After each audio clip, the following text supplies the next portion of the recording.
Bank എന്ന പേരിൽ പ്രവർത്തിക്കുന്ന സഹകരണ സംഘങ്ങൾക്കെതിരെ നടപടി കടുപ്പിക്കാനൊരുങ്ങി Reserve Bank of India.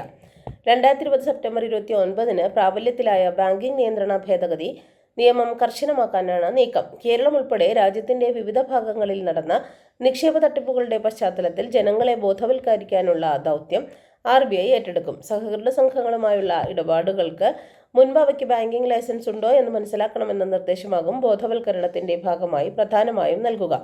Banking നിയന്ത്രണ നിയമം വകുപ്പ് 7 പ്രകാരം സഹകരണ സംഘങ്ങൾക്ക് ബാങ്ക് എന്ന് അവകാശപ്പെടാനോ ബാങ്ക്, ബാങ്കർ, ബാങ്കിംഗ് എന്നീ വാക്കുകൾ പേരിനൊപ്പം ചേർക്കാനോ കഴിയില്ല.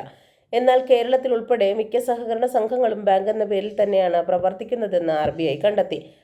ചില സഹകരണ സംഘങ്ങൾ അംഗങ്ങളിൽ നിന്നല്ലാതെയും നിക്ഷേപം സ്വീകരിക്കുന്നു. ഇത്തരം സംഘങ്ങൾക്ക് RBIയുടെ അംഗീകൃത ബാങ്കിംഗ് ലൈസൻസ് ഇല്ല. അതുകൊണ്ട് തന്നെ നിക്ഷേപങ്ങൾക്ക് deposit insurance and credit guarantee corporation insurance പരിരക്ഷയില്ലെന്ന് RBI ചൂണ്ടിക്കാണിക്കുന്നു.